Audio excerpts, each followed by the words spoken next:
Ja scores the game winner, like immediately mobbed by his teammates. It becomes a huge story overnight. All of the NBA insiders like writing articles about it, lots of like in-depth reporting about his return. He runs down the tunnel and says like, I kept the receipts, like just all this stuff. It just completely explodes. So as he's going up to take the game winner, the ball kind of bounces off the back, and I have like 3 mice ready to click basically on this stuff and buttons, and the ball goes like off the back rim, and then it starts to go in, and I don't even like see it go in. Like I just kind of like hear it, and it's just like click, click, click, click, click, click, click, click, click, click, click, like just trying to get all this stuff in as fast as possible and make the play-in was 750. Division was 110-1. The win total was 33.5.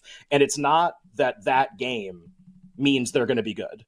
It's what it means to me is I've been wanting to buy this team for like 2 weeks. And this was going to be my last chance to get these prices. Because I'm sure some people watch that and be like, yeah, whatever, they're okay, but they're really far behind. I'm a huge buyer of it. If you think people are on the bandwagon last night, I'm driving it. I think this team has a chance to be electric in the final like 6 months of the season, among the best in the league, if not one of the best teams in the league for a lot of reasons. And so, like a lot of times we'll come on and I'll be a wet blanket off something that happened last night, Nick. Pacers win the in-season tournament. I'm like, nah, I'm good. I don't want to buy any of that stuff. Like, I'm good on all those guys. Guy has a great game. Luka plays really well. I'm like, I don't really want him for MVP.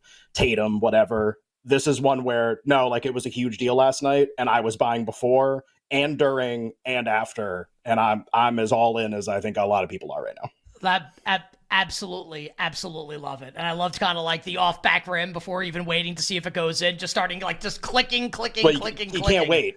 I mean, you never know. Like, you never know on this stuff. So, like, it just, got a lot of different accounts. We got a lot of different messages. Just, like the hand is on the red button, just like it's Mr. President. We're armed.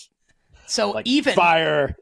even you may, I'm going to do my best like Grand Moff Tarkin voice. You may fire when ready, but he does like it's like the W and the R when ready. Sure. I don't know how he did that. The Grand Moff Tarkin. Shout out to him. Also, he gets blown up at the end of the movie. I don't know if I just spoiled Star Wars: A New Hope. It came out in 1977. I don't think so. So you're good. I was able to, and I checked the prices before the show because I figure like we'll talk about it, right? Some of these Grizzlies futures prices. So Memphis to win their division now is 35-1. I bet it last night. One shot off back rim, 110-35. I didn't get 100. I bet 100-1. I bet Memphis to win the West at 70-1. So it's not like the bets have to just that even from which is last a playoff night bet, to now. By the way, not even a regular season bet, a playoff bet. Like they have to make it and then be a playoff team. Which is that's why like the Clippers. I have a bunch of Clippers stuff, but I don't think they're going to be a playoff team. Yeah. But you're just like people be here. They'd be like, wow, like they're 70-1 to win the West and 100-1 to win the division. Well, yeah, because like they have to win they could be the 8th seed and get in and win the Western Conference. Correct. They have to win the division to win that bet. Right. Yeah. I think people who listen to the show all the time know that I'm basically never one to overreact to something that happened the night before. So when I tell you I love buying basically the Grizzlies in every market that exists right now, all of them, with maybe one exception, which would be like to win the title. They don't strike me as like a particularly likely champion, but they strike me as a particularly likely everything else. So when I tell you I like them, just understand that like this has been brewing for a while. Like this is in some ways has nothing to do with what happened last night. I would have liked them whether they won the game or not. It just so happens that we were off yesterday and we're doing the show today, and they played last night and he hit a game winner and everybody's buzzing about it. So like it is going to feel prisoner of the moment, but that's okay. I've been thinking, not thinking, I've been actively trying to figure out how to buy this team for a while, just because people who follow the NBA know this is not a secret.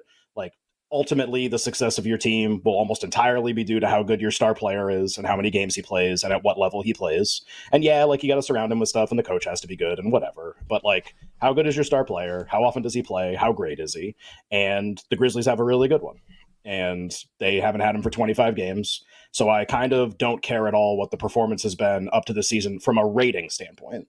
Of course, you have to care about the record, and we'll talk about some of the markets and how far back they are. And it's totally reasonable to not be in on any of this stuff. It's a tough case to make. The standings are what they are. They can be as great as they want. They're still pretty far behind in a lot of these things.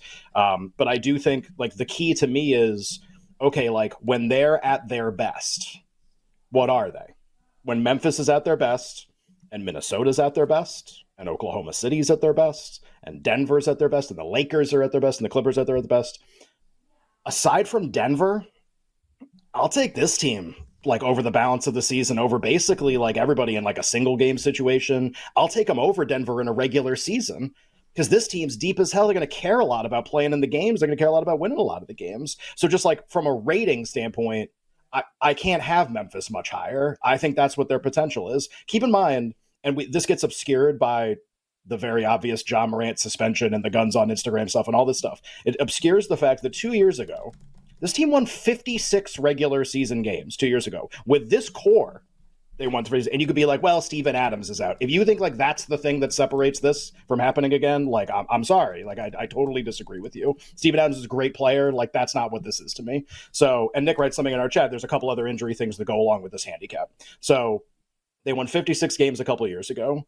That was with a core of very young players, Morant, Jaren, Desmond Bane, who will now be, this should be, if you believe in player career arcs and when players start playing their best, this should be the best year of Ja Morant's career. This should be the best year of Jaren Jackson Jr.'s career. This should be the best year of Desmond Bane's career. Next year will be better than this year in that way. This is how player career arcs typically work. So, okay, team won 56 a couple of years ago. I'm getting an improved version. There's no, I mean, watch Jaren Jackson the last couple of weeks. There's no way he's not better than 2 years ago. There's absolutely no way. Like, this is the best version of a team that won 56 games. The coach is one of the best coaches. They have a legit home court advantage. Their best player, by the way, Ja Morant's best season is still better than Jason Tatum's best season. Oh, by the way, statistically. Like, go look that up. It's just like, that's where we're at with this team. So it's like, yeah, you're going to be like, whoa, they're like 9 games back in the, yeah, they're 9 back with 56 to play. They're like 6 back of the 10 with 56 to, really? This team on this pace? I think they have a chance to win 80%, 70% of their games the entire rest of the season. And there's no question about it. They will get Marcus Smart likely back tomorrow, if not Saturday. They're sort of in between on when he's going to come back. They play Indiana tomorrow. Indiana's on the second night of a back-to-back. Play Atlanta on Saturday. Brandon Clark tore his Achilles in March. He started getting shots up. I think there's a really good chance maybe all-star break for him. And this team, if they do have a weakness, they desperately need a big. Like Bismack Biyombo plays big minutes for this team. And it's because Steven Adams is out and Brandon Clark's out and they don't have a lot of guys. But like, okay, great. Like they do have a weakness. They have a flaw. I'll acknowledge that. They've also found insane depth. This is one of the smartest coaching staffs. This is one of the smartest front offices. Like, how do you not want to buy this team? Like, they're the best. They're the best. Like, regular season, they're just as good as it gets, honestly. Super deep, great star, aside from the off-court stuff, admittedly. I don't know why you wouldn't want to buy it. Like, this isn't... Look, you can go nuts about the Pacers and Halliburton.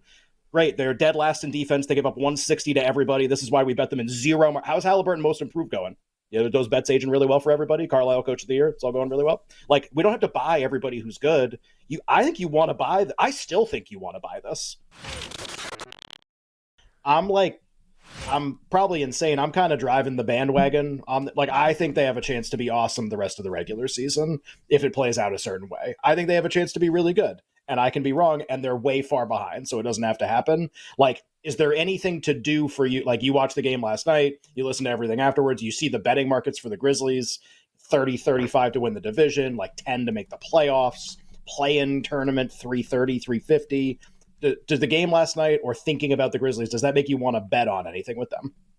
No, I think this is a wait moment. I really do. And I'll say this because, look, the Pelicans, it's a big game for the Grizzlies, obviously. Emotional boost. You get that. That's awesome.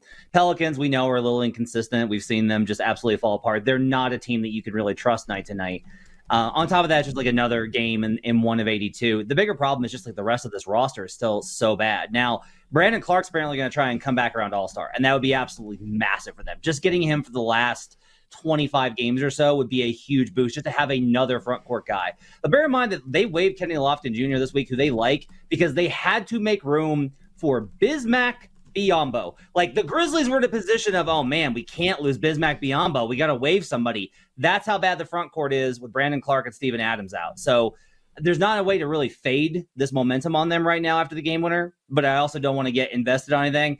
If I'm wrong and they take off, then we can talk about it then. I don't think you're going to lose that much value if they really put it together, but right now I definitely think it's a wait and see. So, Matt, if there were, and I asked Ken this question earlier, and I know like you're not as bullish as Ken is on the Grizzlies here, if there were a bet And whatever market it is that you'd like to place on the Grizzlies, make the play-in, make the playoffs, win the division, win the West, price factored in, obviously. If there were a market that interested you here in Memphis, what would it be and why? Make the play-in tournament is obviously the easiest one, right? Like all they gotta do is get into the top 10, and that's pretty good value. Like all they gotta do is outpace a number of these teams that are probably going to go in the other direction at some point. Some team will have worse luck than Memphis and maybe go the other way. I don't know who that is yet, but that might be the way that I would kind of look at it. I think the alternative there is maybe like they're 9 games back of the division. And that sounds insane, but I will just say like you do have 2/3 of the season to catch up. And you have a Dallas team I do not trust, a Houston team I do not trust, and a Pelicans team I definitely do not trust. So like long shot bet, go all the way. I wouldn't hate it just because there's a chance that I think that if Ken's right and Memphis gets really good, they're going to go on some sort of winning streak that will get them back where this is no longer a crazy idea that they could catch. See, you're in. You're like kind of in. You're in like just a little bit. Like just a little bit. You're like kind of in. Yeah, just, it's a big price. Like, hey, it's not going to happen a lot. I think it's going to happen more often than the price, right? That's kind of why we do this.